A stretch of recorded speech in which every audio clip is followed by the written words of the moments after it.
In the previous market update we saw that GT4 and Spyder markets reached a crucial point. For the first time, prices came down by 4 to 7%. Now the big question is of course, did prices continue to tumble or did they bounce back? We also theorized that 981s might do better than 718s, but did they? That and more we'll find out in today's video. We'll start with a market overview and then have a look at the price trends. At the end of the video we'll wrap up with the question, should you still buy a Spyder or GT4 if you care about values? Over here we can see the US market at the end of November. On the left we have the 981 Spyders and GT4s, and on the right hand side the 718 ones. The 987 Spyders are not included in the video. The 718 segment is the largest. There are 110 cars listed for sale. Naturally, it's also the most expensive. A GT4 tends to cost around $135,000, while you need to bring $130 for a Spyder. This price difference is approximately the same as the MSRP difference. We can see though that the top end of the market is dominated by the GT4s. Prices can go up to $160,000. The difference between the Spyder and the GT4 is much smaller or almost non-existing in the 981 segment.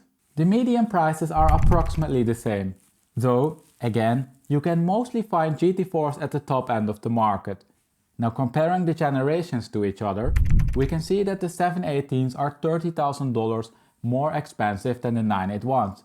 Whether they're worth the premium is up to you. So now that we're up to date on the market, it's time to have a look at the price trends. As I mentioned in the beginning of the video, GT4 and Spyder prices reached a crucial point during the last few months. They decreased significantly for the first time. Let's find out if they continue to decrease and if there's a difference between the 981s and 718s. We start with the 981s. Over here we have in blue the prices for the GT4 and in orange the ones for the Spyders. Did prices continue to decrease? Yes, but the drops during the last 3 months were relatively small. GT4s lost 4.5% and Spyders 5.2%. Compared to May, a period in which the complete car market topped, Spyders are down by 4.9% and GT4s by 11%. And especially the decrease in the GT4 market is not insignificant.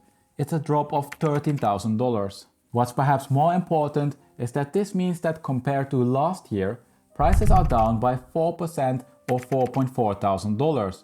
In other words, it seems that the GT4 market topped. But if you're subscribed to this channel, this doesn't come as a surprise. It applies to the car market in general. Long-term owners though are still looking at a significant plus. Compared to 2 years ago, prices are still up by 16.3% or $14,700. Prices are then also still far removed from pre-pandemic levels. But what about the Spyders then? Well, this trend is a bit more difficult to analyze. As you can see from the large confidence intervals, there is a lot of price uncertainty, and this results from the low supply level. In general though, the price trend and prices are heavily correlated to the ones of the GT4. In November 22, the median prices were close to identical. So let's have a quick peek at the 718 market before we discuss future prices. We have again the GT4 in blue and the Spyder in orange.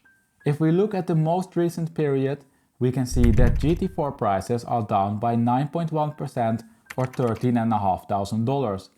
Spyders lost approximately the same, since they decreased by 11% or $16,000. Taking a more long-term perspective, we can see that GT4s are still up by 12.4% or $15,000 compared to 2 years ago. So prices are still way up compared to its introduction. Now again, just as in the 718 market, we can see that GT4 and Spyder prices are heavily correlated. Unfortunately, I don't have any data for the Spyders between September 2020 and November 2021, but I wouldn't be surprised if they showed the same pattern as the GT4 prices. Therefore, I would not read too much in the difference during the last 6 months. It might be that the Spyders lost a bit more, but it could be the result of chance. So how does all of this compare to the 981? Let's bring them all together in one graph. We can see immediately that there are many similarities. First, price trends basically topped. If I insert the decreases compared to May, it becomes evident that all cars lost approximately the same. The 981 Spyder is an outlier. but we discussed that the price uncertainty in this market is large due to the low supply. Second, we can see that these price decreases are no reason to panic, especially for long-term owners. If I insert the price increases compared to the end of 2020, we can see that all prices are up. But there are some differences in the increases.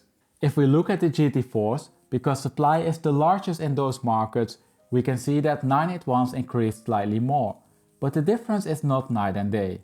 Finally, also compared to last year, things look similar across the generations and models, especially if we look at the markets with the largest supply, so the GT4s, we can see that there is hardly any difference. So summing up the comparison, it is clear that the differences between the two generations are relatively small. That is, as long as we compare segments with a decent supply level. The development of these supply levels though are not the same. Let's have a look. Over here we can see the supply level for the used market, and this reveals that supply in the 718 market is now larger than supply in the 981 market. Since the introduction of the 718, supply has been increasing. You can see that it crossed supply for the 981 during 2022. 981 supply has been relatively stable. It has been hovering between 20 and 40 cars. This of course might be a factor when it comes to future prices. You see, as of now, the price decreases in the 981 and 718 markets were quite similar, but both markets were then also heavily inflated. Going forward, the 718 will of course be more susceptible to the traditional depreciation effect. The 981 on the other hand was pretty much bottomed out before the pandemic. We saw for example that 981 GT4 prices decreased by only 3.2% between mid-2019 and the beginning of 2020. So if we take a long time horizon, the 981 might be the smarter choice, if you care about values. However, the short-term drop is driven by the market correction, and as I shared with you in other videos, I think it might be worthwhile to postpone your purchase if you care about values. Prices have been decreasing for 2 consecutive quarters, and so far we haven't seen a clear decrease in the decrease rate. Most prices are falling linearly, that is, the decrease rate is the same. So if values matter to you, it might be worthwhile to wait till we can see that the market is stabilizing again.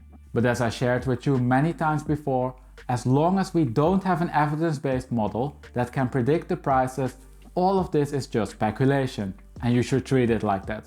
Now if you like this data-driven way of analyzing car markets, I recommend that you head over to my channel. Over there you will find videos for many other cars. Can't find the car you're looking for? Comment the name of the car down below in the comment section. Once there are enough requests for a certain car, I'll make a video about it. As always, thank you for watching, and I hope to see you next week for a new video.